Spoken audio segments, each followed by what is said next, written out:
अस्सलामुअलैकुम जी फ्रेंड्स। आज का जो हमारा टॉपिक है वो है एसपी हिब्रिडाइजेशन है।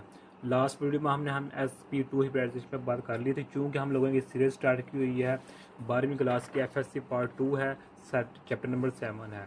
तो इस सीरीज़ में हम इन टॉपिक्स पर बात कर रहे हैं। तो वीडियो नंबर 6 है, तो 7 ये है, 8। तो आज का जो वीडियो है वो वीडियो नंबर हमारे पास 13 है। ओके, तो आइए स्टार्ट करते हैं। बिस्मिल्लाहिर्रहमानिर्रहीम, सल्लल्लाहु अला मुहम्मद सल्लल्लाहु अलैहि व आलिहि वसल्लम। ये डेफिनेशन लिखी हुई है एसपी हिब्रिडाइजेशन की।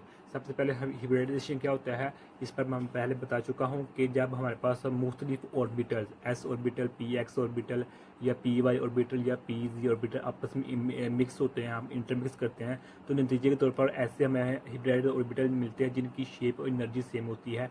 ऐसे प्रोसेस को हम हिब्रिडाइजेशन का नाम देते हैं। तो अब SP है, SP इसका मतलब क्या है, इसमें S भी है और P भी है।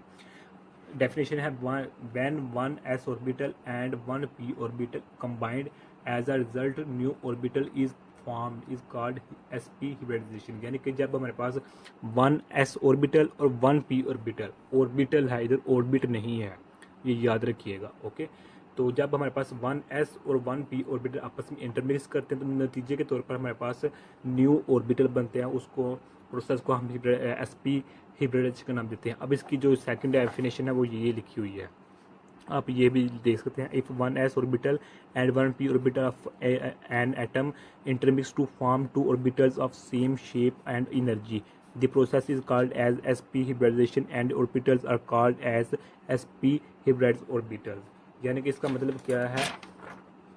अच्छा, पहले ये एक्सप्लेनेशन देख लें, उसके बाद बताते हैं। ये देखें, हमारे पास कार्बन है, ये कार्बन है। तो कार्बन की जो इलेक्ट्रॉनिक कन्फिग्रेशन है वो ये हमारे पास। Okay, according to above principle. तो इसमें ये है, ये ग्राउंड स्टेट है। जब ये एक इलेक्ट्रॉन इस यहाँ से यहाँ मुंतकिल हो जाता है तो उसको हम एक्साइटेड स्टेट का नाम देते हैं। ओके, अब यहाँ देखें, जो ये वाले ये ऑर्बिटल्स है ना, ये ऑर्बिटल्स हैं। क्या है? ऑर्बिटल्स हैं, ऑर्बिट नहीं है। ऑर्बिट हम शेल्स कहते हैं कि LMN, ये ऑर्बिट्स हैं यानी शेल्स हैं। जबकि जो सब शेल्स होते हैं उनको हम ऑर्बिटल्स कहते हैं कि S हो गया, P हो गया, D हो गया, F हो गया। ओके हो गया, ये हमारे पास ऑर्बिटल्स देंगे यानी कि सब शेल्स होते हैं। तो ये चारों आपस में इंटरमिक्स कर सकते हैं, लेकिन हम चूँकि SP हिब्रिडाइजेशन का मुताला कर रहे हैं तो इसमें हमारे पास 1 S और 1 P होता है। सिर्फ ये वाले ये आपस में इंटरमिक्स करते हैं तो नतीजे के तौर पर हमारे पास 2 न्यू ऑर्बिटल्स बनते हैं। ओके, वैसे ये 4 आपस में इंटरमिक्स कर सकते हैं, लेकिन हमने सिर्फ 2 को लेना है। डन हो गया। ये वाले जो फर्स्ट है, ये वाले ये देखो लिखा भी हुआ नीचे। तो यानी कि हमारे पास एक 1 S होता है, तो S की शेप ये होती है, और एक हमारे पास PX होता है, तो PX की ये शेप होती है। तो इन नतीजे के तौर पर हमारे पास 2 न्यू ऑर्बिटल बनते हैं। इनकी एनर्जी ये दोनों क्या है, ये SP हिब्राइड ऑर्बिटल्स हैं ये हमारे पास। ओके, इनकी एनर्जी जो शेप जो होती है वो सेम होती है। लिखा भी हुआ है सामने, आप डायग्राम बनी हुआ है तो आप यहाँ पे देख सकते हैं। अब यहाँ चंद चीज़ें नोट कर लीजिएगा कि इसमें हमारे पास जो होते हैं वो SP हिब्रिडाइजेशन होते हैं। इनमें जो हमारे पास इसके नतीजे में जब ये दोनों आपस में मिलते हैं तो हमारे पास ये शेप बनती है, ये वाली। ओके, तो इसका मतलब क्या होगा कि जो इधर एंगल बनता है वो कितना होता है, 180 का एंगल, 180 एंगल होता है। ओके, जो जो हमारे पास शेप होती है वो हमारे पास लीनियर शेप होती है। कौन सी? लीनियर शेप होती है इसमें। ओके, उसके बाद इसमें ये है कि जो हमारे पास होता है बॉन्ड्स बनते हैं वो हमारे पास सिग्मा बॉन्ड्स बनते हैं। इससे सिग्मा बॉन्ड्स बनता है, और इसमें हमारे पास जो होता है पाई बॉन्ड्स बनता है। लेकिन यहाँ हमारे पास जो है ये सिग्मा बॉन्ड है, ये वाला सिग्मा बॉन्ड है। लेकिन जो इसका हमारे पास ये P ऑर्बिटल्स होते हैं ये हमारे पास पाई बॉन्ड्स बनाते हैं, इसलिए इसका हम कहते हैं सिग्मा पाई बॉन्ड्स बनते हैं, सिग्मा और पाई बॉन्ड्स। तो इसलिए हम कहते हैं जब जिसमें ऐसे हाइड्रोकार्बन जिसमें सिग्मा और पाई बॉन्ड्स पाए जाते हैं उनको हम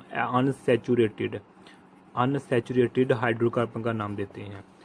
ओके हो गया। तो उसके अलावा इसमें जो हमारे पास S करेक्टर होता है, जो S करेक्टर होता है वो हमारे पास 50% होता है, 50%। जो P करेक्टर होता है वो भी 50% ही होता है।